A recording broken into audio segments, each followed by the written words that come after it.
नमस्कार दोस्तों, मैं चंद्रशेखर कुष्ठ फोरम में आप सभी का स्वागत करता हूं। आज की क्लास में हम साइंस और पीडोलॉजी के बारे में अध्ययन करेंगे, जो सीटेट 6 to 8 के लिए महत्वपूर्ण होगा, जिसमें हम विभिन्न प्रकार के प्रीवियस ईयर में आए हुए प्रश्नों का एनालिसिस करेंगे और व्याख्या सहित उस प्रश्न का अच्छे से पोस्टमार्टम करेंगे। तो चलिए आगे की ओर बढ़ते हैं। आपने अभी तक हमारे यदि चैनल को सब्सक्राइब नहीं किया तो सब्सक्राइब कर लीजिएगा और लाइक कर दीजिएगा। चलिए तो हम प्रश्न नंबर 121 की ओर बढ़ते हैं। जैसा कि 120 तक अदर सब्जेक्ट के होते हैं और 121 के बाद से हमारे साइंस के क्वेश्चन आते हैं। तो हम साइंस भर के क्वेश्चनों का क्या करेंगे, एनालिसिस करेंगे। ये 2011 का प्रीवियस सेट है। तो देखते हैं इसमें प्रश्न नंबर 1 क्या कह रहा है। कह रहा कि खाद्य पदार्थों में अधिक मात्रा में नमक और चीनी डालकर उन्हें लंबे समय तक परिरक्षित किया जा सकता है। ऐसा इसलिए किया जा सकता है क्योंकि अधिक नमक और चीनी क्या प्रभाव डालता है। कहने का तात्पर्य, जब हम अचार बनाते हैं तो उसमें नमक और चीनी की मात्रा डालते हैं तो इससे क्या प्रभाव पड़ता है अचार पे। तो चलिए ऑप्शन नंबर 1 क्या कह रहा है कि इसके कारण, किसके, नमक और चीनी के कारण सूक्ष्मजीवी कोशिकाएं फट जाती हैं, या सूक्ष्मजीवी कोशिकाओं का आकार बदल जाता है, या खाद्य पदार्थों में पानी निकल जाता है, या सूक्ष्मजीवी कोशिकाओं का द्रव्य कुंचन कर देते हैं। कहने का तात्पर्य, के कारण कोशिकाओं का द्रव्य कुंचन हो जाता है। तो इसका ऑप्शन नंबर सही क्या है, डी है। क्या है, डी। तो क्या होता है इसमें, सपोज ये कोशिका है, कोशिका में हमने यदि नमक और चीनी के घोल में डाल दिया तो इसकी कोशिका क्या हो गई, पिचक जाएगी, सिकुड़ करके फट जाएगी। अर्थात कहने का तात्पर्य उसका डेवलपमेंट नहीं होता है। तो यह क्रिया क्या कहलाती है, द्रव्यानुकुंचन। ठीक है, तो इसका ऑप्शन नंबर क्या होगा, डी होगा। तो यदि आप इसकी व्याख्या पढ़ना चाहते हैं तो यहाँ पर स्क्रीनशॉट ले लीजिए और उसके बारे में अध्ययन कर लीजिएगा। प्रश्न नंबर 2 क्या कह रहा है आगे की ओर, इसी क्रम में कह रहा है रूट कैप नहीं पाया जाता। कहने का तात्पर्य है मूलगोप है वो किस में नहीं पाया जाता। क्या जलीय पौधों में नहीं पाया जाता, या समूहोद्भिद पौधों में नहीं पाया जाता, या लवणोद्भिद पौधों में नहीं पाया जाता, या मरुस्थलीय पौधों में नहीं पाया जाता।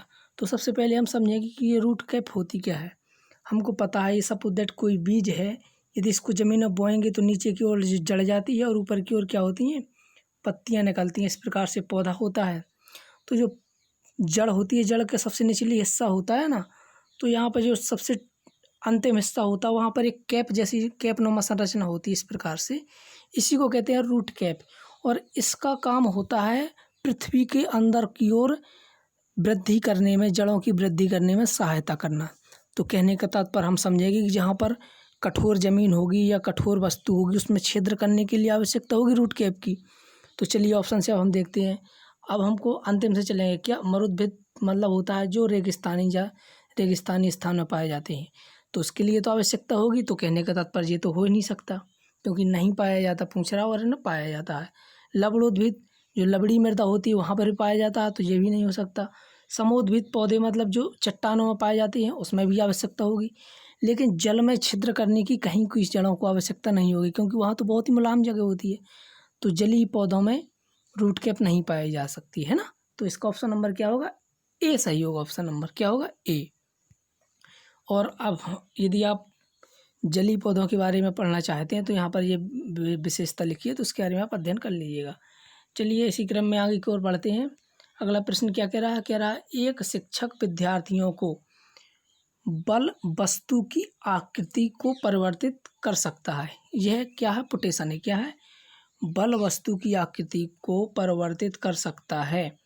यह संकल्पना पढ़ाने के लिए निम्नलिखित गतिविधियों की योजना बनाता है। तो योजना बना रहा है, कोई शिक्षक है, अपने विद्यार्थियों को पढ़ा रहा है और टॉपिक कौन सा है कि बल वस्तु की आकृति को परिवर्तित कर सकता है।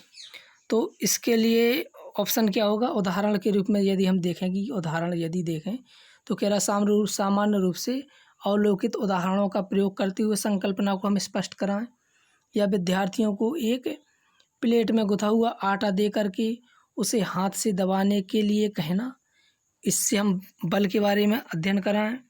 या कह रहा है कुछ उदाहरणों के साथ संकल्पना को स्पष्ट करने वाली दृश्य, श्रव्य फिल्म दिखाना।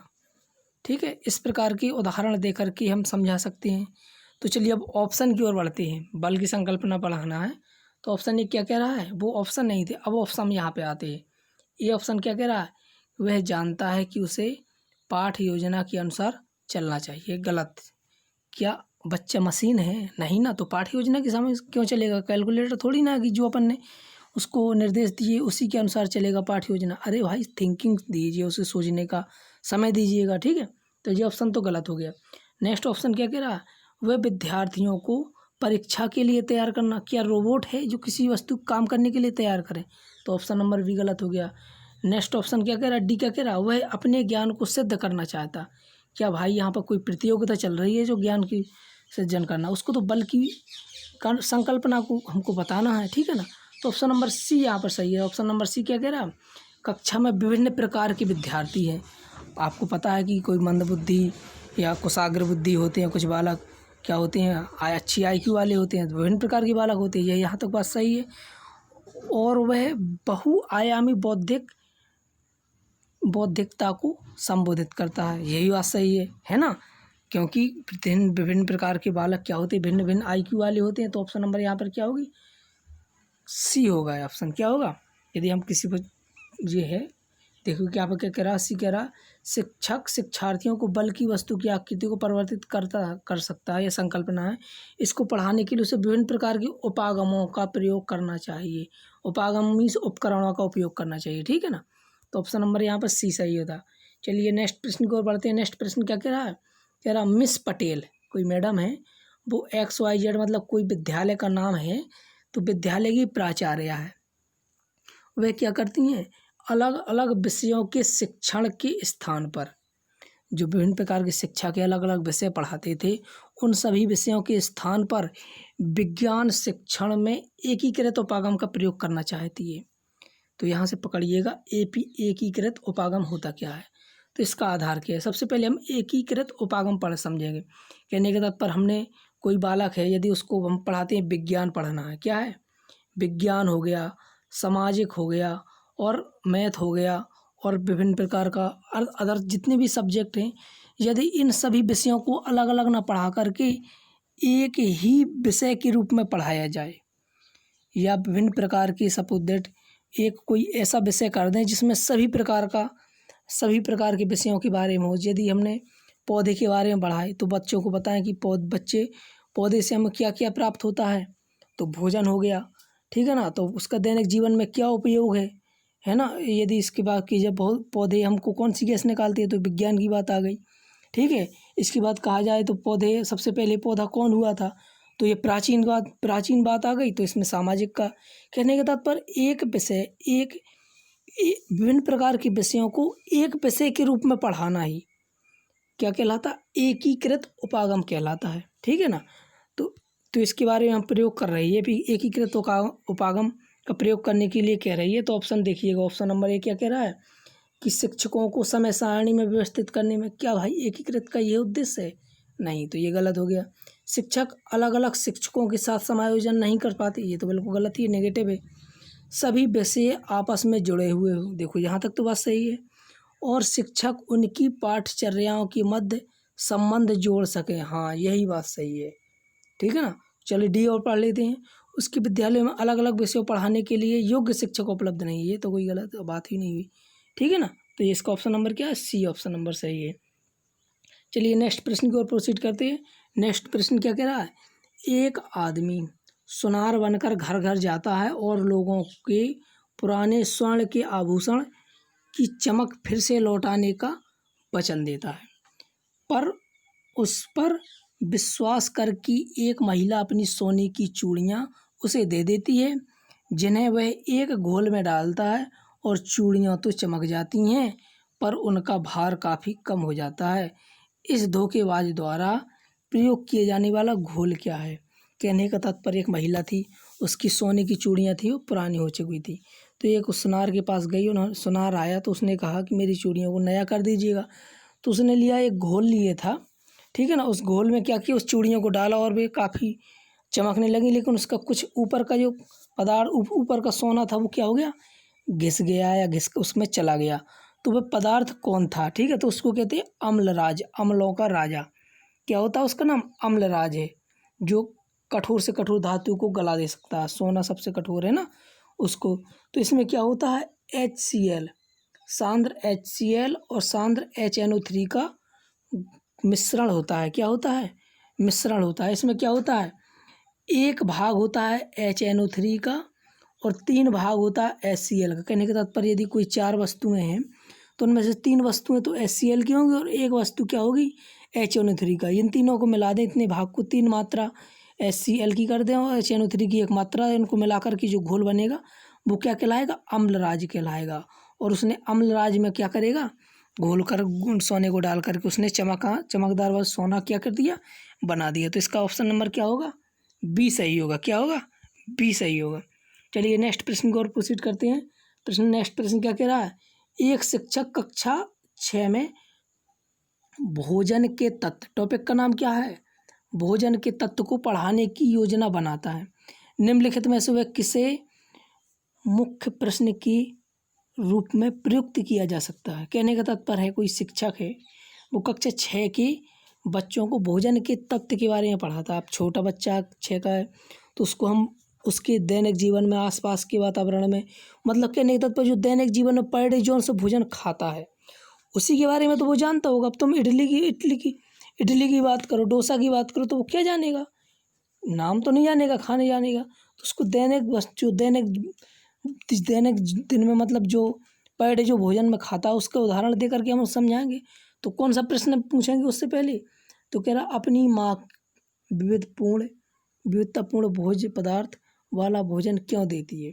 यदि हम उसको भोजन के बारे में पूछे, भोजन के तत्व के बारे में पूछे, तो ये बिल्कुल राइट सही ऑप्शन है कि आप यही प्रश्न बालक से पहले पूछेंगे कि आपकी माँ विभिन्न प्रकार के भिन्न भिन्न भोजन तुमको पर डे क्यों देती है ना। यही तो देखें, क्योंकि वही तो भोजन माँ देती है, यही उसके दैनिक जीवन का आधार है। ठीक है, तो ऑप्शन नंबर ए ही सही होगा। चलो हम पढ़ दे रहे। बी क्या कह रहा, क्या आपकी माँ प्रतिदिन दोपहर को एक ही तरह के भोज्य पदार्थ तैयार करती है। देखो एक ही तरह की तो नहीं है, भोजन के तत्व हैं तो एक भोजन एक तत्व से तो मिलकर बना नहीं है, तो एक ही तरह की कैसे हो सकता है, तो ये गलत हो गया। क्या आप प्रतिदिन दोपहर के भोजन के सभी भोज्य पदार्थों को खाते हैं, ये तो नहीं पूछेंगे कि भोज्य पदार्थ वो क्या जाने छोटा सा बच्चा, ठीक है ना। तो डी ऑप्शन क्या कह रहा है, ये गलत हो गया। उन भोज्य पदार्थों की सूची बनाकर, सूची थोड़ी ना बनवाएंगे छोटे से बालक से, है ना। तो ये ऑप्शन नंबर ये गलत हो गया, ठीक है। चलिए अब नेक्स्ट प्रश्न को प्रोसीड करते हैं। नेक्स्ट प्रश्न क्या कह रहा है, तो नेक्स्ट प्रश्न क्या कह रहा है, नेक्स्ट प्रश्न कह रहा है जब एक लोहे की कील को कॉपर सल्फेट के विलयन में डुबाया जाता है तो धीरे धीरे कॉपर सल्फेट के विलयन का रंग हल्का पड़ता जाता है और लोहे की कील पर एक भूरे रंग की परत जम जाती है। यह उदाहरण है विघटन अभिक्रिया का, द्विविस्थापन अभिक्रिया का, या विस्थापन और रेडॉक्स अभिक्रिया का, या संयोजन अभिक्रिया का। तो रियल में जो ऑप्शन क्या है, विस्थापन और रेडॉक्स अभिक्रिया का। विस्थापन क्या होता है, कहने का तात्पर्य कोई वस्तु यहाँ पर ए रखी है, ये रखी है, आगे की ओर चलें, यदि ये वस्तु इसका कुछ भाग लेकर के निकल के इसका कुछ भाग लेकर के चली जाए तो ये क्या होता है, विस्थापन। मतलब इसने इस ए वस्तु ने दूसरी वस्तु का कुछ भाग लेकर के निकल लिए, तो ये कहलाती है विस्थापन अभिक्रिया। अब रेडॉक्स क्या होती है, रेडॉक्स में क्या होता है, रेड धन ऑक्स, रेड से होता है रिडक्शन मतलब अपचयन, और ऑक्स से होता है ऑक्सीडेशन मतलब ऑक्सीकरण। तो जिन अभिक्रियाओं में ऑक्सीकरण और अपचयन एक साथ होता है वो कहलाती है रेडॉक्स अभिक्रियाएं। क्या होती है, रेडॉक्स अभिक्रिया। जैसे अब ऑक्सीकरण क्या होता है, अपचयन क्या होता है, वे अभिक्रियाएं जिसमें ऑक्सीजन का योग होता है और हाइड्रोजन का क्या होता है, बाहर निकलता है, वे क्या कहलाती हैं, ऑक्सीकरण अभिक्रिया। और अपचयन अभिक्रिया जस्ट उल्टी, जिसमें ऑक्सीजन का क्या होता है, बाहर निकलता है और हाइड्रोजन का क्या होता है, योग होता है, वो क्या कहलाती हैं, अपचयन अभिक्रियाएं कहलाती हैं। तो ये ऑप्शन क्या है, विस्थापन और रेडॉक्स अभिक्रिया।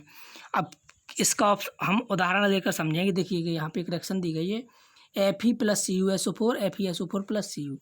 अब इसमें क्या होता है, पहले हम देखेंगे विस्थापन क्या होता है। ये CuSO4 पदार्थ है कोई, जो Fe कोई भी तहत जो दूसरा है, इसने Fe ने SO4 को लेकर के निकल लिया, तो ये कौन सी अभिक्रिया होगी, विस्थापन। अब इसमें Fe का ऑक्सीकरण संख्या क्या है, 0। जो तत्व बिल्कुल अलग होता है उसका ऑक्सीकरण संख्या 0 होती है, ये आपने पढ़ा होगा इंटर में। अब यहाँ पे ऑक्सीकरण Fe की क्या है, 0 है, और यहाँ Fe के साथ में क्या बन गया है, SO4 योग हो गया है, तो यहाँ पर Fe की ऑक्सीकरण संख्या क्या होगी, +2 हो गई। क्या हो गई, +2 हो गई। इसका मैंने कहने के तात्पर्य यहाँ पर ऐसे भी समझ सकते हैं हम कि Fe के से यहाँ पर ऑक्सीजन तो जुड़ा नहीं है, यहाँ पर ऑक्सीजन है। अब आगे चल के ऑक्सीजन Fe के साथ में योग हो गया, देखिए यहाँ पर, तो ये ऑक्सीकरण भी हो गया। अब इसका देखिए Cu के साथ में ऑक्सीकरण यहाँ पर लगा है, लेकिन यहाँ पर ऑक्सीकरण क्या है, ऑक्सीजन नहीं लगा है, तो यहाँ पर ऑक्सीकरण हुआ और Fe का, और Cu का क्या होगा, अपचयन हो गया। तो ऑक्सीकरण अपचयन भी है, रेडॉक्स अभिक्रिया भी है, और विस्थापन अभिक्रिया भी है। अब भूरी परत क्यों जम जाती है, क्योंकि Fe है जो SO4 को लेकर निकल लेती है, तो जो कॉपर है वो भूरी परत के रूप में क्या होता है, अलग निकल जाता है। तो इसका ऑप्शन नंबर क्या होगा, ऑप्शन नंबर सी सही होगा। क्या होगा, विस्थापन और रेडॉक्स अभिक्रिया का उदाहरण है ये। ठीक है, चलिए इसी प्रश्न में आगे को प्रोसीड करते हैं। नेक्स्ट प्रश्न क्या कह रहा है, घाव पर फिटकरी लगाने से रक्तस्राव रुक जाता है।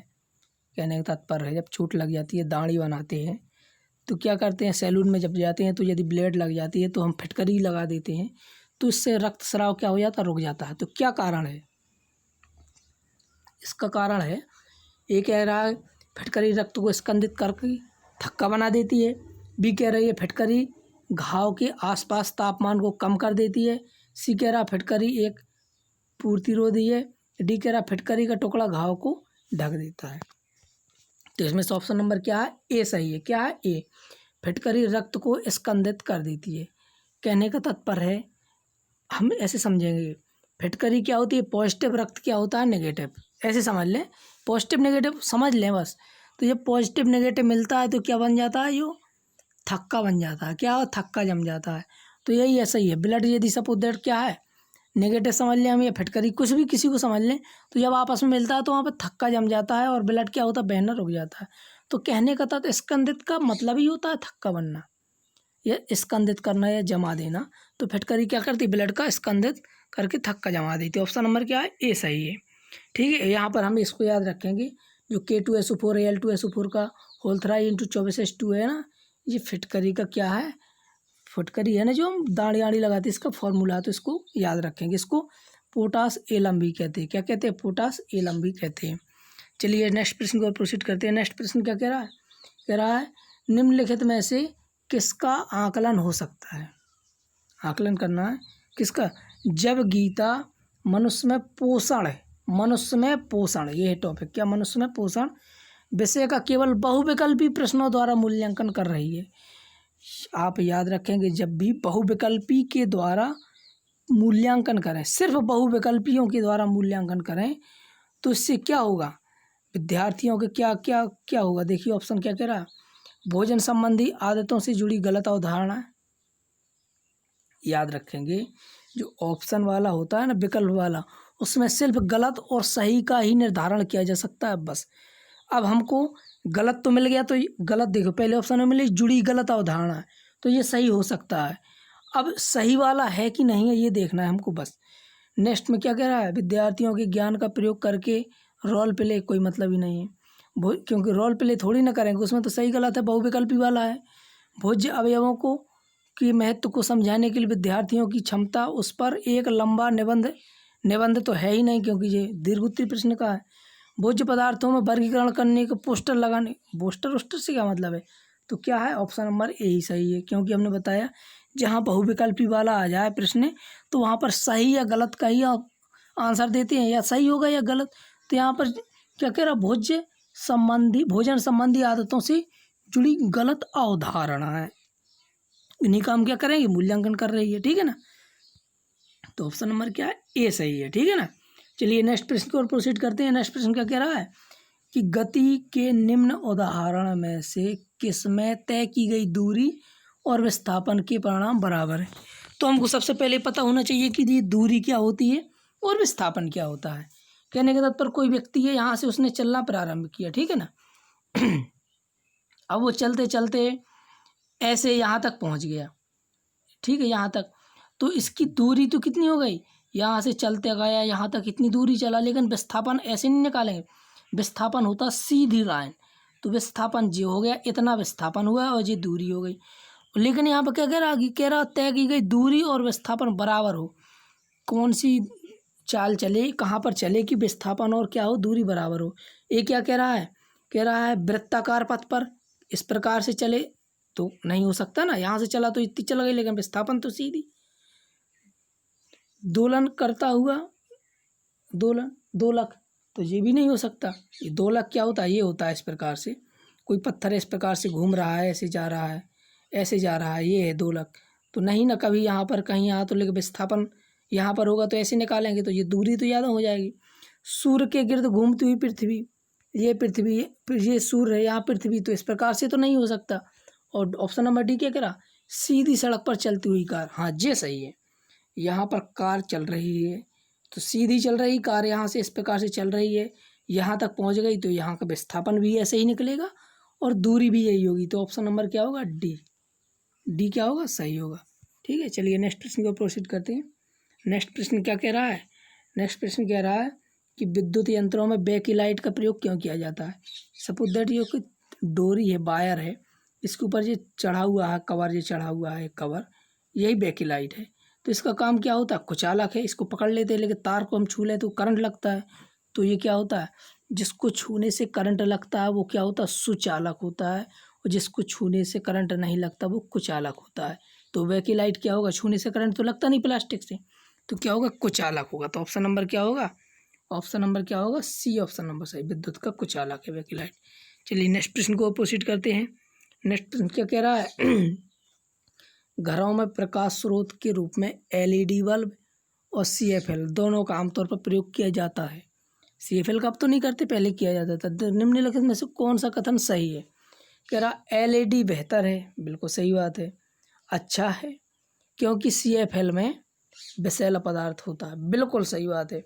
एलईडी का, अब एलईडी बल्ब का ज़्यादा उपयोग करते हैं, इसकी लाइफ भी अच्छी होती है, गिर ज़्यादा टूटता नहीं है। सीएफएल गिरने से टूट जाती है। इसके साथ साथ जो सफ़ेद सफ़ेद पदार्थ होता है वो विषैला होता है, इसका आगे पढ़ने की आवश्यकता नहीं है। ऑप्शन नंबर ए ही इसका राइट है।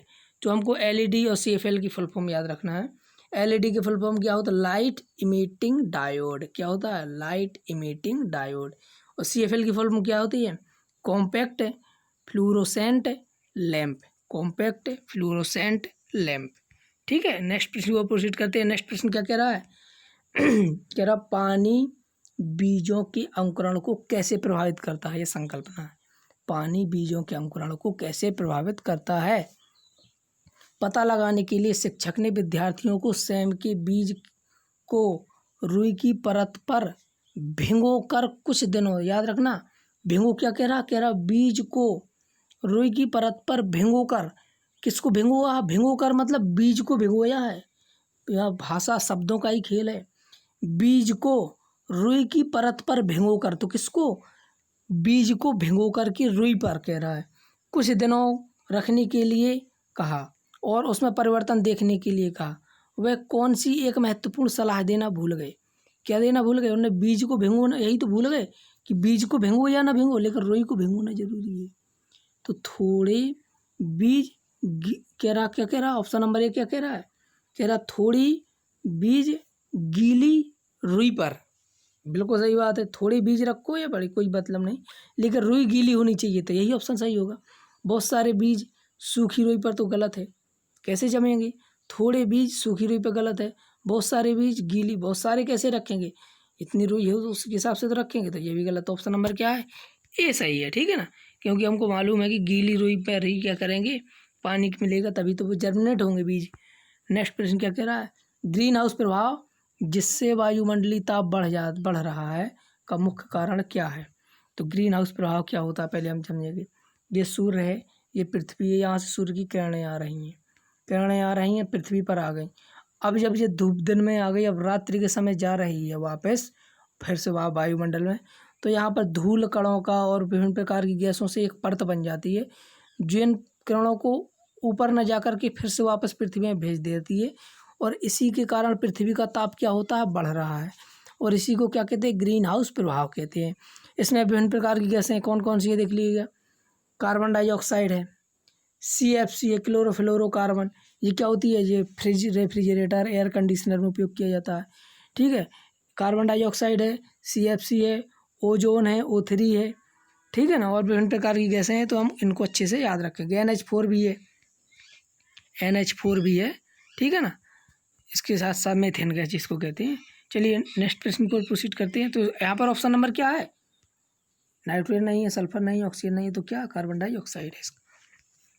चलिए नेक्स्ट प्रश्न को प्रोसीड करते हैं। नेक्स्ट प्रश्न क्या कह रहा है, हार्मोन एड्रेनालिन है। आपको मालूम होना चाहिए जो एड्रेनालिन है, जो किडनी होती है ना, हमारी किडनी होती हैं। ठीक है ना, जो किडनी होती है हमारी, कितनी किडनी होती है, 2 किडनी होती है। इस प्रकार से 2 किडनियों के ऊपर इस प्रकार से ग्रंथि लगी होती दोनों किडनी में, इसी को कहते हैं अधिवृक्क ग्रंथि। क्या कहते हैं, अधिवृक्क ग्रंथि। और इसी से हार्मोन निकलता है एड्रीनलिन हार्मोन। कौन सा, एड्रीनलिन हार्मोन निकलता है। और इसी को करो या मरो, लड़ो या मरो हार्मोन भी कहते हैं। क्यों, क्योंकि ये जब विभिन्न प्रकार व्यक्ति, यदि कोई सांप देख ले, अचानक कोई घटना घट जाए, एक दूसरे चौंक जाना, गुस्सा आना, चिंता करना, असमंजस में पड़ जाना, तनाव आना, ये सारे के सारे गुण किसके हैं, एड्रेनालिन हार्मोन निकलने से ही उत्पन्न होते हैं। श्रावण होता तभी होते हैं। तो ऑप्शन नंबर क्या होगा, ए सही है। जब बहुत सारा गुस्सा होता है, चिंतित होता है, तनाव के स्तर में असमंजस होता है, तभी ये हार्मोन का क्या होता है, श्रावण होता है। तो इसका ऑप्शन नंबर ए ही सही है। ठीक है ना, चलिए ये लिखा है जब बहुत गुस्सा आ जाए, चिंतित है, ठीक है ना, इस प्रकार आवेश में आने इत्यादि के कारण होता है, ये निकलता है। इसको क्या कहते हैं, लड़ो या मरो हार्मोन भी कहते हैं। क्या कहते हैं, लड़ो या मरो हार्मोन भी कहते हैं। ठीक है, नेक्स्ट प्रश्न और प्रोसीड करते हैं। नेक्स्ट प्रश्न क्या कह रहा है, यदि किसी द्रव्य पर दाब बढ़ता है तो क्वथनांक क्या होता है। क्वथनांक को हम क्या कहते हैं, सीधी बात हम ये जानते हैं, क्वथनांक माने होता है गर्मी या आग उत्पन्न करना, या गर्मी उत्पन्न करना, या तापमान उत्पन्न करना। ठीक है, ताप बढ़ाना, इसको कैसे समझ लेता है क्वथनांक से। और दाब माने तो जानती है, दबाना। तो हमको सबसे अच्छा उदाहरण है कुकर, तो आप सभी लोग जानते हैं। ठीक है ना, कुकर में क्या होता है, जब खाना पकाते हैं हम, तो कुकर में क्या करते हैं, जब हम पल्ला, कुकर का क्या कहते हैं, जब कुकर का हम पल्ला लगा देते हैं, कुकर का पल्ला लगा देते हैं, तो हमने देखा गैस पर जल्दी खाना पक जाता। और यदि किसी पतीली में खाना पकाएं तो टाइम लगता है। क्यों, क्योंकि इसमें पल्ला के द्वारा हमने क्या कर दिया, प्रेशर या दाब बना दिया। तो दाब के कारण खाना क्या जल्दी पक गया, क्योंकि अंदर का क्वथनांक क्या हो गया, टेम्परेचर क्या हो गया, बढ़ गया। टेम्परेचर बढ़ा तो क्वथनांक क्या हुआ, बढ़ा, इससे खाना जल्दी पक गया। तो कहने किसी द्रव का यदि दाब बढ़ेगा तो क्या करेगा, क्वथनांक क्या होगा, बढ़ेगा। तो ऑप्शन नंबर क्या होगा, ए सही होगा। क्या होगा, ऑप्शन नंबर ए सही होगा। चलिए नेक्स्ट प्रश्न को प्रोसीड करते हैं। नेक्स्ट प्रश्न क्या कह रहा है कि मनुष्य का अंगूठा बाकी उंगलियों की अपेक्षा अधिक स्वतंत्र गति से करता है। यदि अंगूठा को हम घुमाएं तो सभी उंगलियों की अपेक्षा ज़्यादा घूमता है, क्योंकि इसका मुख्य कारण होता है सैडल ग्रंथि। क्या होती है, सैडल संधि होती है। संधि क्या होती है, संधि मतलब होता है जोड़। यदि हम एक वस्तु को दूसरी वस्तु से जोड़ दें तो ये गांठ हो गई ना, इसी को कहते हैं संधि। तो विभिन्न प्रकार की अंगूठों में, अंगुलियों में या गर्दन में खूंटीदार संधि होती है। तो शरीर में जो ज्वाइंट होते हैं उन्हीं को संधि बोलते हैं।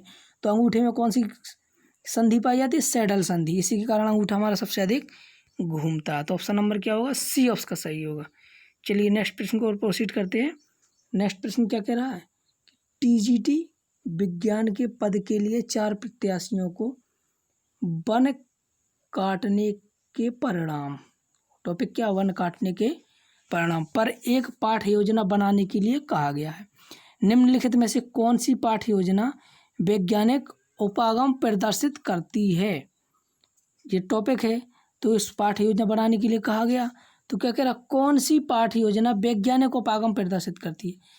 देखो वैज्ञानिक भी है, वैज्ञानिक याद रखें, वैज्ञानिक उपागम की बात कर रहा है वो।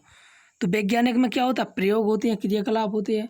ऑप्शन नंबर एक क्या कह रहा है, इस संप्रत्ति को समझने हेतु अनेक प्रकार की उदाहरण प्रस्तुत। उदाहरण से क्या है, उदाहरण से मतलब थोड़ी ना विज्ञान से संबंधित हो, वैज्ञानिक मतलब होता है प्रयोग करना।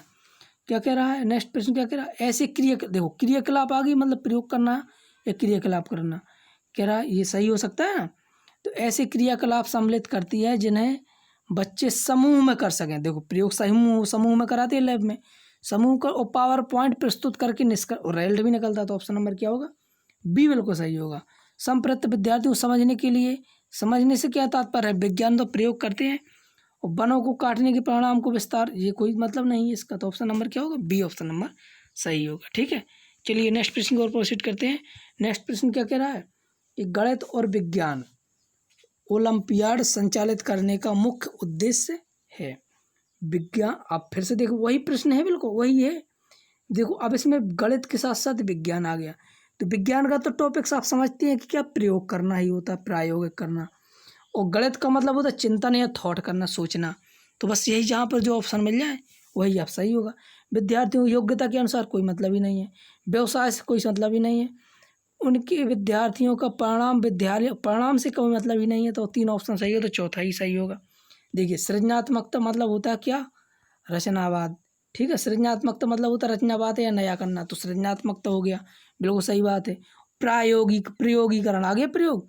तो देखो सृजनात्मकता मतलब चिंतन या रचनात्मक कार्य करना, और प्रयोगीकरण यही सही है इसको प्रोत्साहन करने के लिए। तो ऑप्शन नंबर डी बिल्कुल सही होगा। चलिए नेक्स्ट प्रश्न क्या कह रहा है? अधातु ऑक्साइड क्या होते हैं? आपको पता है जिसमें करंट बह जाए, करंट या जिसमें करंट लगे तो वो क्या होती है? धातु। और जिसमें करंट ना लगे वो अधातु। ऐसे भी समझ सकते हैं, जो वस्तु गर्म हो जाए आग में रखने से वो क्या होती है? धातु। जो ना हो तो वो अधातु। तो अधातुओं को यदि ऑक्सीजन से प्रयोग क्रिया कराएं तो ऑक्साइड बनेंगे। तो जो अधातुओं के ऑक्साइड होते हैं वो अम्लीय होते हैं। क्या होते हैं? अम्लीय। अम्लीय मतलब खट्टे होते हैं, जिसका पीएच मान 7 से कम होता है। और जो धातुओं के ऑक्साइड होते हैं, केवल धातु के, तो वो क्षारीय होते हैं, पीएच मान 7 से अधिक होता है। तो इसका ऑप्शन नंबर क्या होगा? डी ऑप्शन नंबर सही होगा। चलिए नेक्स्ट प्रश्न की ओर प्रोसीड करते हैं। नेक्स्ट प्रश्न क्या कह रहा है? एक डॉक्टर अति अम्लता मतलब एसिडिटी, जानते हो आप, का उपचार करने हेतु एक दवाई देता है। इस दवाई का मुख्य संघटक क्या है? कहने दवा है तो उस दवा का संघटक मतलब उस दवा में क्या मिला था? MgCl2 गलत, MgOH2 हो सकता है, मैग्नीशियम हाइड्रोक्साइड। MgCl3 तो MgCl2 नहीं हो सकता। एल्यूमिनियम हाइड्रोक्साइड नहीं हो सकता। एल्यूमिनियम Al2 नहीं होता, यदि 3 घात होती तो सही हो जाता, तो ये भी गलत हो गया। Na2CO3 नहीं, Na का होता है NaHCO3 होता तो चल जाता। Na2CO3 है तो ये भी गलत, तो एक ही बचा CaCO3। तो यहाँ पे याद रखेंगे कैल्शियम कार्बोनेट इसका नाम है। तो कैल्शियम कार्बोनेट इसका मुख्य संघटक है। देखो इसमें क्या करते हैं, NaHCO3 भी मिला सकते हैं, मैग्नीशियम हाइड्रोक्साइड MgOH2 मिला सकते हैं, मैग्नीशियम कार्बोनेट MgCO3 मिला सकते हैं, कैल्शियम कार्बोनेट होते हैं AlOH मिला सकते हैं। ये क्या होते हैं? इसको उपचार में प्रयोग किए जाते हैं। तो इसका ऑप्शन नंबर क्या होगा? बी बिल्कुल सही होगा, ऑप्शन नंबर बी सही होगा। ये प्रश्न आए हुए हैं 2011 में, जूनियर के पेपर में आया था 6 to 8 के लिए, साइंस से संबंधित 30 क्वेश्चन। चलिए नेक्स्ट प्रश्न क्या कह रहा है? एक 5 किलोग्राम भार वाले पंखे और 5 ग्राम भार वाले पंखे और 10 ग्राम भार वाली कील, दोनों का समान गतिज ऊर्जा है। दोनों में क्या गतिज ऊर्जा कैसी है? समान है। दोनों वस्तुओं के संवेग के बारे में निम्नलिखित में से कौन सा कथन है? तो हमको कुछ नहीं करना है, एक फॉर्मूला होता है, P बराबर होता है √2mk होता है। ठीक है ना।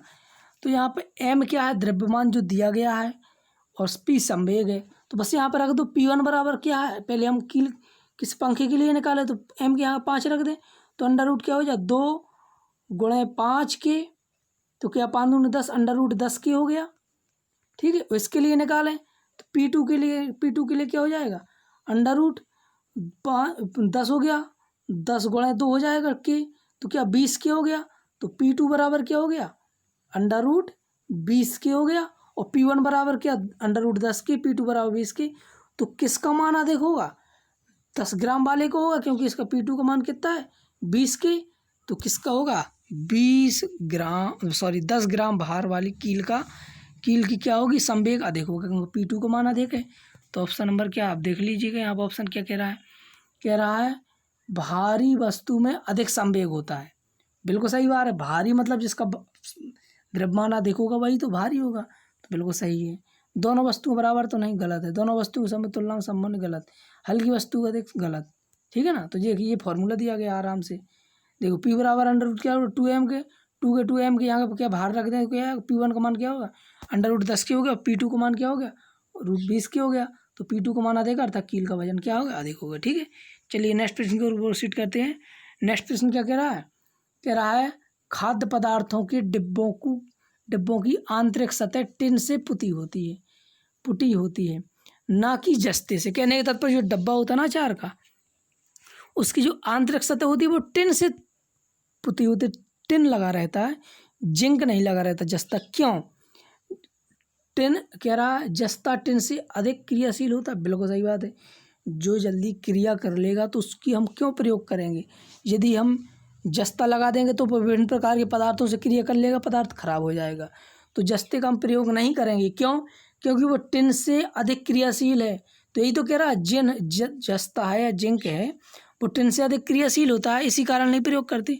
तो ऑप्शन नंबर क्या है ए बिल्कुल सही है। चलिए नेक्स्ट प्रश्न की ओर प्रोसीड करते हैं।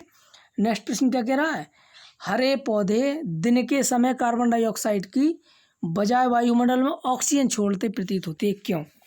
अब हम आपको पढ़ा चुके हैं साइंस क्लास में कि क्या प्रकाश संश्लेषण क्रिया क्या होती है। जो क्या करते पौधे CO2 लेते हैं, जल लेते हैं, उनमें क्लोरोफिल होती है, हरी पत्ती होती है, इससे क्या बनाते हैं भोजन बनाते हैं, और ऑक्सीजन गैस क्या करते हैं बाहर। लेकिन ये क्रिया क्या पता है सूर्य की उपस्थिति में, सनलाइट की, और सन कब निकलता है दिन में। तो यही तो वो कह रहा है कि हरे पौधे दिन के समय कार्बन डाइऑक्साइड की बजाय ऑक्सीजन निकालते हैं, छोड़ते हैं। क्यों? क्योंकि ऑक्सीजन क्या होती है प्रकाश संश्लेषण क्रिया। क्योंकि अब देखो, अब ऑप्शन देखोगे, ऑप्शन से समझ में आ जाएगा। ऑप्शन नंबर 1 क्या कह रहा है ऑप्शन नंबर 1 कह रहा है हरे पौधे केवल रात के समय श्वसन करते हैं। देखो केवल तो ठीक है, केवल एवल वाला गलत हो जाएगा। हमेशा याद रखिए केवल जहाँ पर आ जाए वो ऑप्शन गलत ही होता है। हरे पौधे दिन के समय श्वसन करते हैं, गलत। हमने बताया दिन में क्या होता है, दिन के समय क्या होता है प्रकाश संश्लेषण होता है, श्वसन नहीं होता। रात्रि में होता है श्वसन। दिन के समय प्रकाश संश्लेषण की दर श्वसन की दर से अधिक होती है। बिल्कुल सही है, प्रकाश संश्लेषण दिन में अधिक होता है। तो ऑप्शन नंबर सी ही किसका क्या होगा सही होगा। नेक्स्ट प्रश्न क्या कह रहा है नेक्स्ट प्रश्न कह रहा है विज्ञान की कक्षा में विद्यार्थियों में शोध कार्य से संबंधित दक्षताओं का विकास करने हेतु कार्य का चुनाव करते हुए एक शिक्षक पाठ का चुनाव करेगा। कहने के बाद विज्ञान की कक्षा है, उसमें विद्यार्थियों को शोध कार्य से संबंधित शोध करना है कि कौन विद्यार्थी कैसा है, ये उसकी क्षमताएं दक्षताओं का विकास कैसा हो रहा है। इसके कार्य के चुनाव के लिए शिक्षक पाठ का चुनाव कैसे करेगा। तो ऑप्शन नंबर देखेंगे। ऑप्शन नंबर 1 क्या कह रहा है जिसे कक्षा के अधिकतर विद्यार्थी पसंद करें। ये गलत बात। ऐसे में तो केवल एक विद्यार्थी को, ये तो क्या हो जाएगा, ये तो वहाँ पर समावेशी शिक्षा के खिलाफ हो जाएगा ना। किसी एक को प्रमोट करना, समावेशी शिक्षा कहता है सभी को साथ में लेकर के चलें, तो अधिकतर विद्यार्थियों को ले चलना गलत बात है। कक्षा के अधिकतर फिर सभी को ले चलो, अधिकतर क्यों कह रहे हैं, जिससे वह सोचता है कि विद्यार्थी के लिए महत्वपूर्ण। गलत भाई, यहाँ भी समावेशी शिक्षा का हनन हो रहा है। नेक्स्ट ऑप्शन क्या कह रहा है सी, जो विद्यार्थी के दैनिक जीवन से संबंधित समस्या को और उस कक्षा की पाठ्यक्रम का ही भाग हो। बिल्कुल सही बात है। बालक के आसपास के वातावरण और दैनिक जीवन से संबंधित यहाँ पर कोई बात कहा जाए, वह ऑप्शन बिल्कुल सर्वोत्तम होता है। तो ऑप्शन नंबर क्या हो इसका सी ही होगा, और आगे पढ़ने की हमको कोई आवश्यकता नहीं है। चलिए नेक्स्ट प्रश्न की ओर प्रोसीड करते हैं। नेक्स्ट प्रश्न क्या कह रहा है नेक्स्ट प्रश्न कह रहा है एक विज्ञान शिक्षक कक्षा 6 के विद्यार्थी को हवा के गुण, टॉपिक का नाम क्या, हवा के गुण, पढ़ाने के लिए समूह में क्रियाकलाप करवाने की योजना बनाती है। ठीक है ना। वह समूहों का नेतृत्व करने वाले विद्यार्थियों का चयन किन गुणों के आधार पर करेगी। टॉपिक पढ़ाना हवा के गुण, तो इसमें वो समूह बनाती है, और वह समूह का नेतृत्व करने वाले विद्यार्थियों का चयन किन गुणों के आधार पर करे कि वह विद्यार्थी समूह का क्या कर सके, विद्यार्थी समूह का क्या कर सके, नेतृत्व। तो ऑप्शन नंबर 1 क्या कह रहा है ऑप्शन नंबर 1 कह रहा है विद्यार्थियों को भूमिका कराने का आदेश। तो बिल्कुल गलत बात है, आदेश तो कभी नहीं देंगे बालक को। मुख्य भूमिकाएं होशियार विद्यार्थियों, क्यों होशियार, क्यों, इसमें समावेशी शिक्षा का आनंद हो रहा है। योग्यता अनुसार भूमिका देना, प्रोत्साहन करना और सभी समूह में सदस्यों के साथ बिल्कुल सही बात है। जो योग्य वाला है उसी को तो हम कराएंगे, उसको क्या कराएंगे, उसी के थ्रू तो कराएंगे उसको नेतृत्व। ठीक है, तो ऑप्शन नंबर क्या होगा, इसका सी ही सही होगा। चलिए नेक्स्ट प्रश्न को प्रोसीड करते हैं। नेक्स्ट प्रश्न क्या कह रहा है, पानी के अंदर वायु का बुलबुला कैसा होता है। याद रखेंगे, यदि पानी होता है, पानी के अंदर बुलबुला अवतलाकार बनता है। किस प्रकार से, अवतलाकार होता है। तो ऑप्शन नंबर क्या हो जाए, इसका सी सही होगा। अधिकतर शिक्षा बोर्ड क्या करते हैं, पशुओं के विच्छेदन पर प्रतिबंध लगाया। क्यों, पशुओं के मारने पर प्रतिबंध लगाया। क्यों, पशुओं को प्राप्त करना एक महंगा सौदा हो गया। गलत बात है, इससे क्या संबंध है इसका, कि विच्छेदन से कोई संबंध नहीं है। पशुओं के प्रति क्रूरता को रोकने के लिए, बिल्कुल सही बात है। विद्यार्थियों को संवेदनशील करना की आवश्यकता, बिल्कुल सही बात है। पशुओं की क्रूरता को रोकने के लिए और विद्यार्थियों को संवेदनशील बनाना ही क्या करता है, प्रतिबंधित होता है पशुओं की विच्छेदन के लिए, मृत्यु के लिए। तो ऑप्शन नंबर इसका बिल्कुल सर्वोत्तम होगा बी। चलिए नेक्स्ट प्रश्न को प्रोसीड करते। नेक्स्ट सेकंड लास्ट क्या कह रहा है, नेक्स्ट सेकंड लास्ट कह रहा है कि पौधों की चालनी नलिका कोशिकाओं और स्तनधारियों की लाल रक्त कोशिका, पौधे की चालनी कोशिका, स्तनधारियों की लाल रक्त कोशिकाओं की संरचना में एक समानता क्या होती है। याद रखेंगे, पौधों की जो चालनी कोशिका होती है और स्तनधारियों की लाल रक्त कोशिका अर्थात आरबीसी होती है, इन दोनों में क्या होता है, केंद्रक अनुपस्थित होता है। यही इसकी क्या है, समानता। तो ऑप्शन नंबर क्या है, डी बिल्कुल सही बात है। और लास्ट क्वेश्चन क्या कह रहा है, सल्फ्यूरिक अम्ल को, मतलब H2SO4 को, H2SO4 होता है सल्फ्यूरिक अम्ल को तनु बनाने के लिए, अर्थात तनु बनाने के लिए, हल्का करने के लिए अम्ल को पानी में डालने की सलाह दी जाती है। अम्ल में पानी डाल दें, यह सलाह क्यों दी जाती है। ऑप्शन नंबर ए कह रहा है, अम्ल कांच के बर्तन को तोड़ सकता है। ऑप्शन नंबर, तो ये तो गलत बात है, तोड़ सकता है वो अलग बात की बात है, लेकिन तनु की बात कर रही है, तनु करना है हमको। अम्ल को तनु बनाने की प्रक्रिया अत्यधिक ऊष्माक्षेपी, बिल्कुल सही बात है, इसीलिए जल मिलाने की सलाह दी जाती है। क्योंकि अम्ल में क्या करते हैं, यदि हम जल नहीं मिलाएं तो वो क्या होता है, अत्यधिक ऊष्मा निकलती है उसमें। ऊष्माक्षेपी अभिक्रिया कौन होती है, वे अभिक्रिया जिससे ऊष्मा निकलती है, तो वो क्या कहलाती है, ऊष्माक्षेपी अभिक्रिया। तो इसका ऑप्शन नंबर बी सही होगा। तो आपको ये प्रैक्टिस कैसी लगी, आप कमेंट करके ज़रूर बताइएगा। अब हम नेक्स्ट लेक्चर में 2012 की प्रश्न लेकर आएंगे, जो विभिन्न प्रकार के जो अगले प्रीवियस ईयर में आए हुए हैं। तो आप बताइएगा आपको ये सेशन कैसा लगा। तो देखने के लिए धन्यवाद। Thank you so much.